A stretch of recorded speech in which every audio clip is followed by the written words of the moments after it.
So yes, I am sorry, I will talk in English and with a French accent. And the story I would like to tell you today is the story of a discovery of a new state of matter, which is called supersolids. And this state is very surprising because it combines the property of a solid and of a fluid, which seem very counterintuitive from let's say, our classical understanding.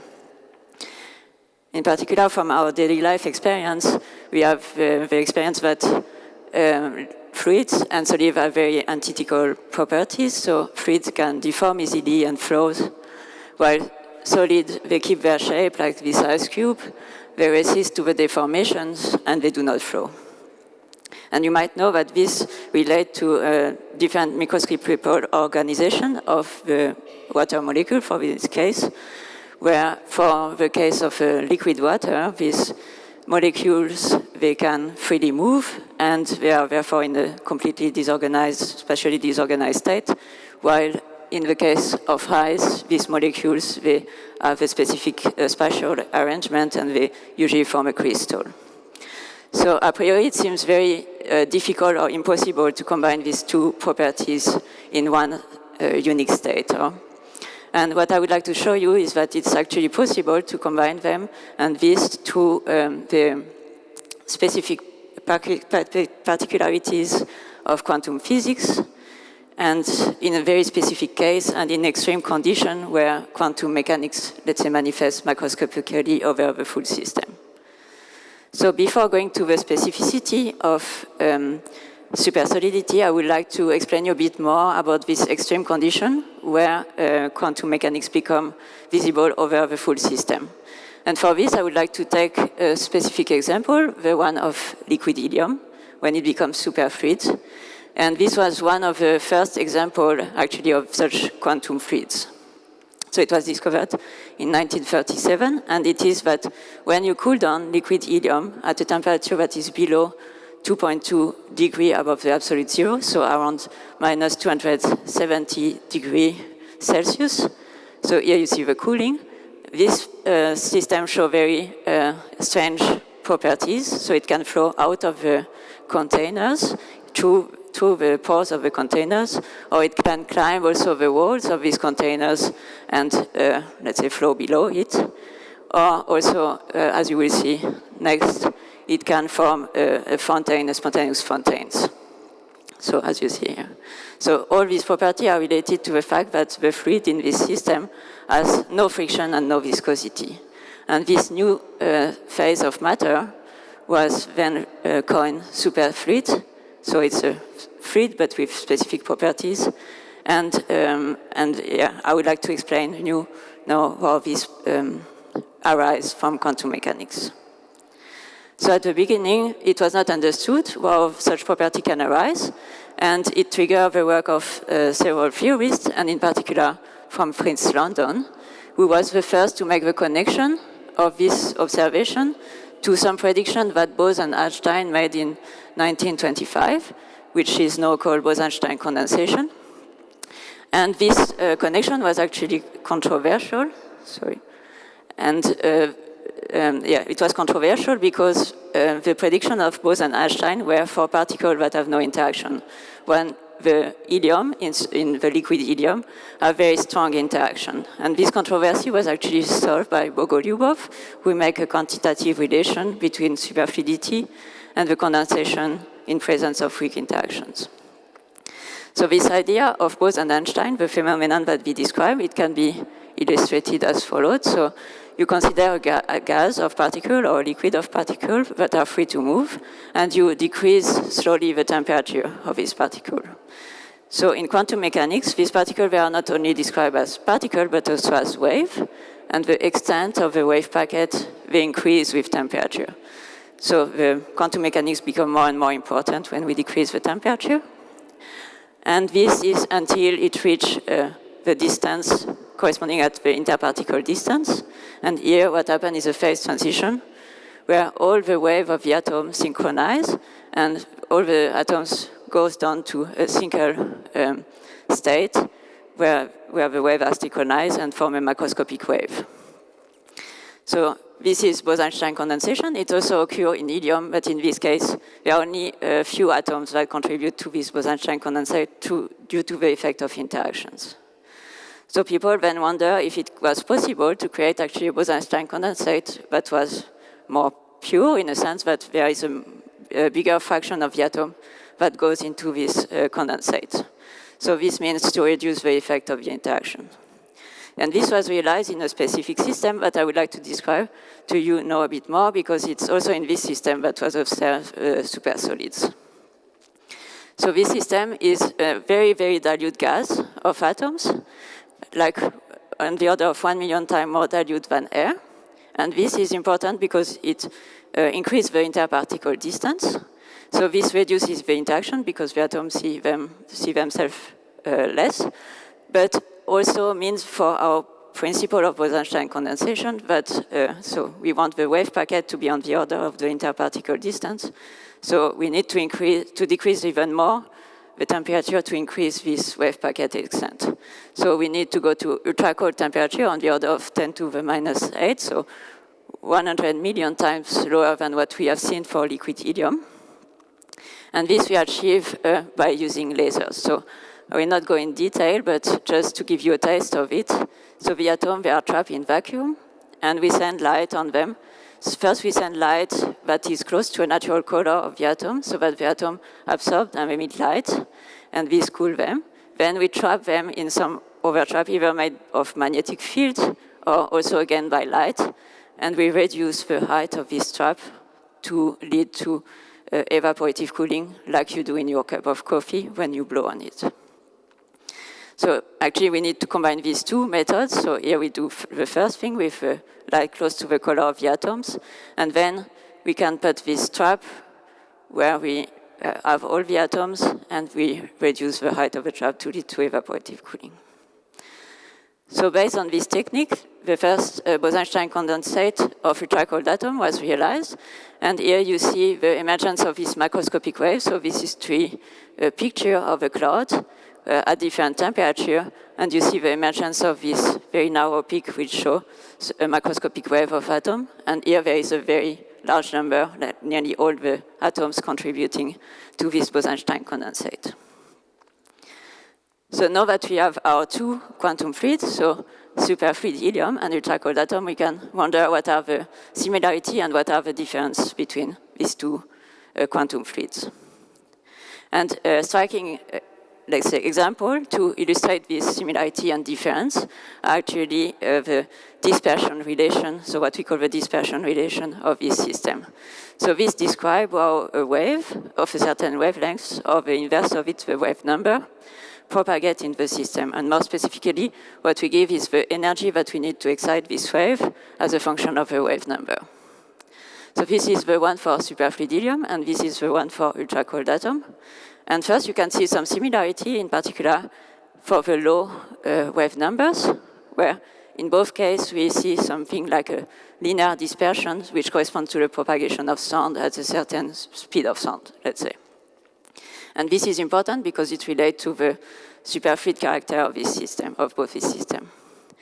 But you also see some difference, in particular at high wave numbers, where in the case of superfluid helium, what you see is the emergence of a minimum of the energy at a specific value of this wave number. And this was actually predicted a long time ago from the start of the study of superfluid helium by Lev Landau to explain some of the property of superfluid helium. And he called it the roton.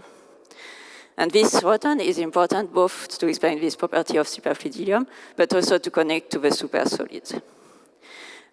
And I will come back to this a bit later. What I want to highlight for now is that standardly in ultra-cold gases, there is no such rotons. The dispersion is monotonous. So now, as the roton is so important, and I will also come back to this later, we can wonder if we can create such a roton excitation in ultra-cold gases. And the answer is actually yes, we can, by using some specific atoms, which are called dipolar atoms. So typically in ultra-cold gases, the atoms, they interact by contact, so they need to be really at the same place so that they see each other and interact. Well, for some species that have a large magnetic moment, they can actually act as dipoles, magnetic dipoles, so like tiny magnets, and they can then interact at distance and also anisotrically. So I have all my magnets, they are all aligned in the same direction, and if they sit side by side, they will repel each other, and if they sit head to tail, they attract each other. So if we use such dipolar atoms in our ultra-cold gases, and we put a specific trap for these atoms, then we can indeed recover a Roton minimum in the dispersion. And this is because the attraction, due to the dipolar interaction, come into play only at specific wave number, so at large enough wave numbers. So now I would like to come back why the Roton is important and relevant, in particular in connection to the supersolid.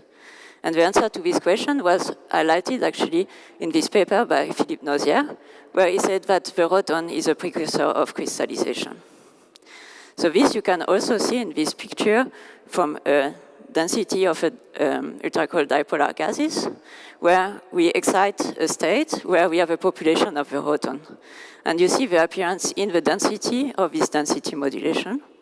And this density modulation means that we have a spatially ordered state, or we can have a spatially ordered state, so a crystal forming, and this is a very precursor of this crystal that forms in the system, like it was the case for what I described with ice. And how much this Roton is a precursor of crystallization, this relates to the energy gap of this crystal. So the lower the energy gap, the easier it is to excite this state with a modulation, and let's say the closer we are from a crystallized state. So now we can wonder what happens if we can bring the Roton to really have the same energy as our initial quantum fluid. What will be the state here? Can we have a state that combines the property of the quantum fluid and of the solid and the crystal? So can we have a supersolid? This question, it was debated for a long time already, starting in the 50s, and this in connection to superfluid helium, actually. But in this system, we could not realize the softening of the Roton mode fully. So we could not observe a supersolid. Instead, for the dipolar gases, where we have the Roton, we can very well control the interactions, and by controlling the interactions, we can fully tune the Roton energy to be zero and even to lead to an instability. So now it seems that we are able, like we have a system where we have a Roton and we are able to softening, so we could maybe create a supersolid. But there is actually a caveat to this, which is that typically dipolar, no, let's say ultra-cold gases, when we bring any excitation to a full softening, to reach zero energy, then these gases collapse because it's actually only metastable at this ultra-low temperature. And the fact that we bring the excitation to be zero energy means that there are some interaction that become attractive, and this leads to an increase of the density, which will make the system explode. So this is what was seen, for instance, in this case of chromium atom, which has a small dipolar character, where we see a very fast dynamic, so below 1 millisecond in this case, and a fast loss of the condensate. So it seems that we are unlucky because in this system where we could realize a supersolid, actually this supersolid is destroyed. But there were a really important breakthrough in the field in 2016, where it was observed that if you have strong enough dipolar atom, like dysprosium atom, which are on the order of 10 times more magnetic than chromium, actually this collapse is prevented. So if we do the same experiment where we bring some excitation to get zero energy, what was observed is a much slower dynamic, where now you can wait nearly 1 second and still have some atoms, and a much slower loss, plus a formation of structures. So this was realized in a first experiment, where it was, so you could form some structure, but still this structure were not a supersolid.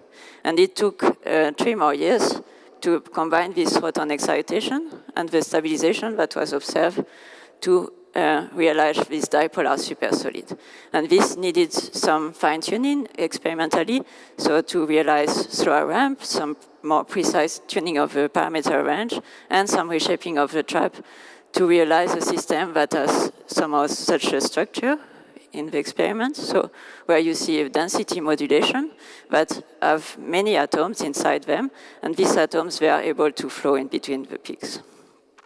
So how can we detect that this was indeed a supersolid? It was via matter wave interference. So what we did is to make the system interfere with itself, and we saw some structure in this interference that are a signature of the fact that we have a solid. So these peaks indicate that there is a solid. And we also always saw the same structure. So this is a signature of the synchronization of the wave, which is what I explained to you for the Bose-Einstein condensate. So what we showed is that this system is both a Bose-Einstein condensate and a solid. So it has many consequences, and this also were studied for a long time. I can show you a short simulation that show the very complex dynamics that combine the solid properties and the liquid properties. So this is the density profile, and you can see that we have some liquid-like behavior with the fact that the peak exchange, some particle, the peak height changes, and also some solid-like behavior where the solid structure deforms.